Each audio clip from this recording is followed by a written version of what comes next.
our top 5 diamonds in the rough in 2024's NFL draft. Yes, we are starting the show with a list. I know how much y'all love it when I rank stuff, right? So I'm going to go 5 to 1 here.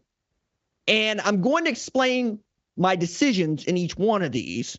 But I also want to acknowledge that the NFL draft is a system, and we've got way more great college football players than we have spots to get selected in the NFL draft. As a matter of fact, my favorite phrase on this, or my favorite retort on this, is Brock Purdy, Mr. Irrelevant, right? Asked, hey, look, what does it mean to be Mr. Irrelevant? You know, your last guy drafted.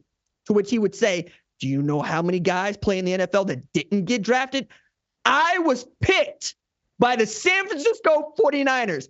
That's my energy when I do these things, right? I know that there are players that can play all over the map, and I want to highlight a few of them.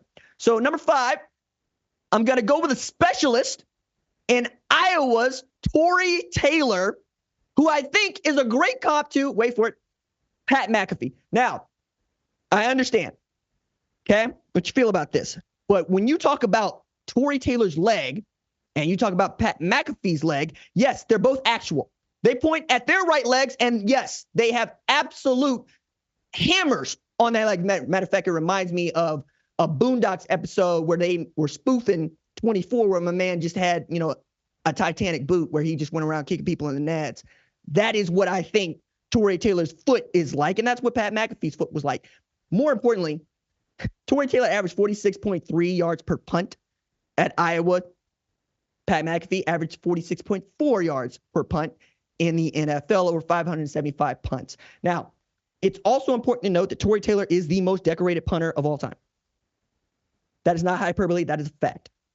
He is a unanimous and consensus All-American. As a matter of fact, not only did they root for punts at Iowa, which is perfectly Iowa, but I bet that Kirk Ferentz thought of Tory Taylor as his offense.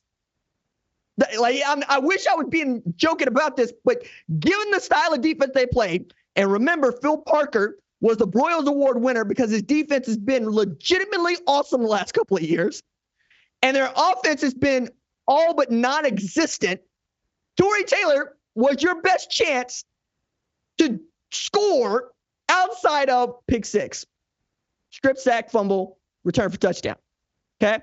They actually got shirts that say punts.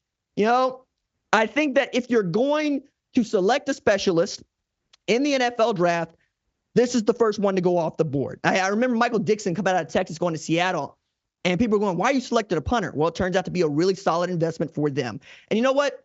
As far as specialists are concerned, kickers and punters, it's air conditioning, right? Nobody notices when the air conditioning is running. Nobody high fives their furnace. But when that stopped working, everybody knows about it, and that person gets fired real quick. And people like, say, Justin Tucker at the Baltimore Ravens play forever.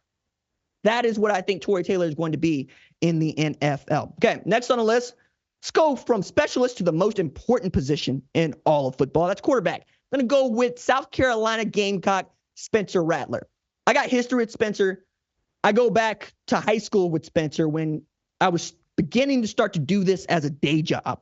And I was trying to secure guests for a podcast that I did called Woosaw, which is the whole thing.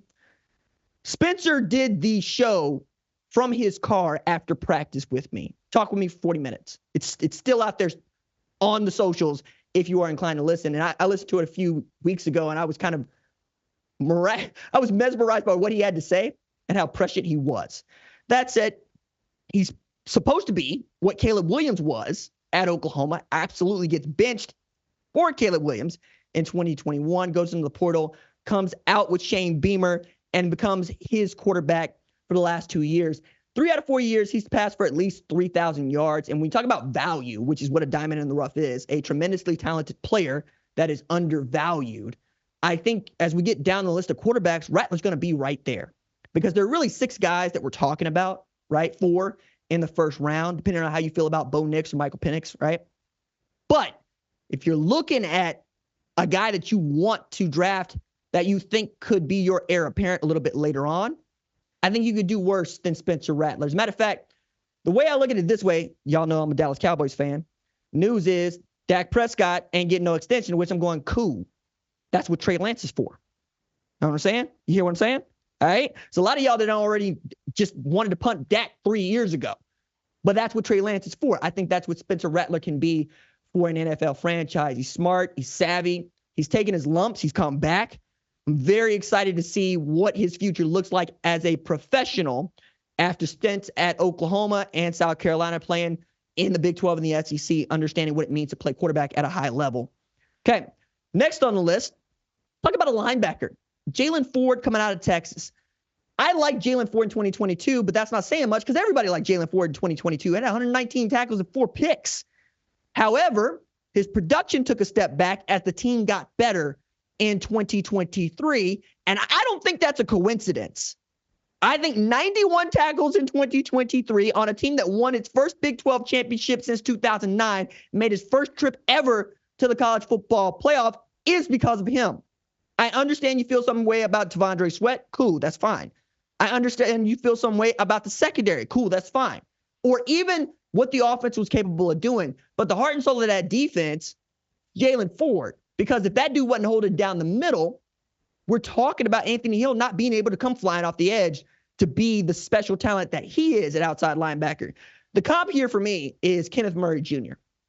He is that much of a tackling machine. He is that good inside. And he can run with tight ends, and he'll come downhill in a hurry. He has speed. We just don't think of it in the same way that we say we think of someone running 4.3, 4.4. Linebackers that can fly in 4.5, 4.6s are still fast, right? Especially in these short distances where you got guys like Jaylen Ford who know how to play football, which is another way of saying he ain't taking no false steps, okay? He sees it, he fires. That is a thing that is difficult to teach. I spent so much time picking apart defenses because linebackers had false steps.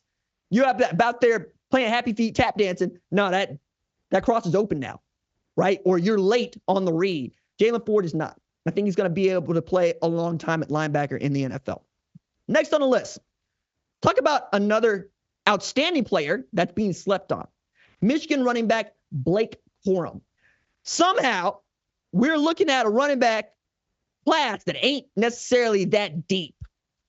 And people are kind of out on Blake Corum because he basically had the same year that Jaylen Ford had.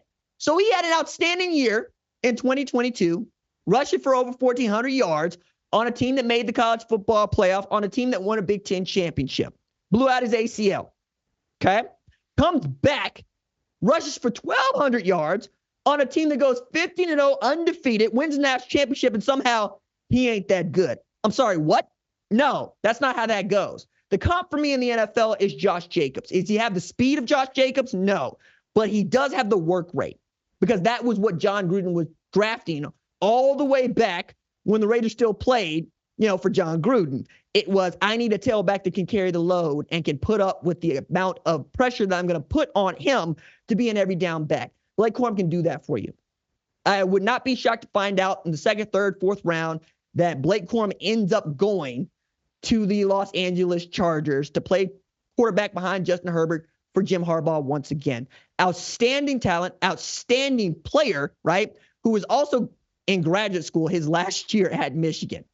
Then last on the list, the dude I think is most slept on in this NFL draft, a real diamond in the rough, is Wisconsin running back Braelon Allen.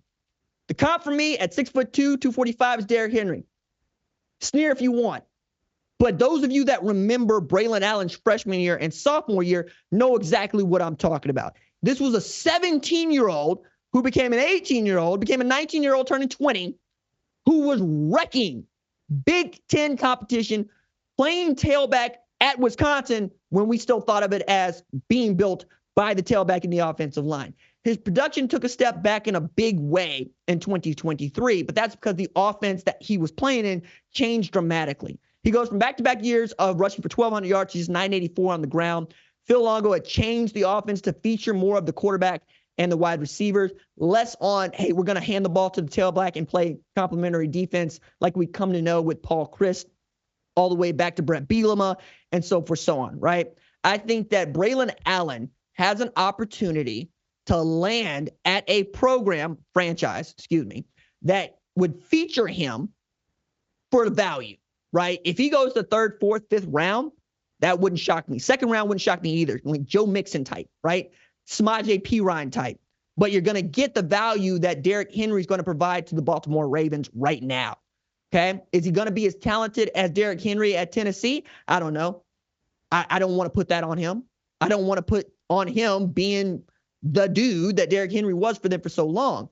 That said, what Derrick Henry's going to be able to provide to Baltimore, I think Braelon Allen can do it a rookie, as they are basically on different trajectories in their careers. But you get my point here. The size, the strength, the speed, and frankly, the youth, which is not a topic that people are very comfortable talking about in the NFL. But if I'm evaluating 1v1, best on best, and the pros and cons are the same, the differentiating factor for me is, how old are you? Lamar Jackson is not yet 30. He's won MVP twice because he got in this league very, very quickly. Stetson Bennett seemed to join this thing as a 40-year-old. He's not. Did you get my point here, right? If you can go get youth at that position, at tailback, a position that wears out very quickly, and maybe get a little bit more length on his career, you go do that, especially with the pedigree of being a Wisconsin tailback like Jonathan Taylor, Monty Ball, Melvin Gordon. You get what I'm saying here. So those are the 5 diamonds in the rough that I see ahead of this 2024 NFL draft. Let me know what you think. Tweet us at #1show on Twitter. Hit us on the threads, on the Instagrams, on the Facebooks. You know where I'm at on the YouTubes, right? Because that's where you're watching this. Okay. If you like what you've seen, consider subscribing to the #1 college football show on YouTube, the Fox Sports app, or wherever you get your podcast.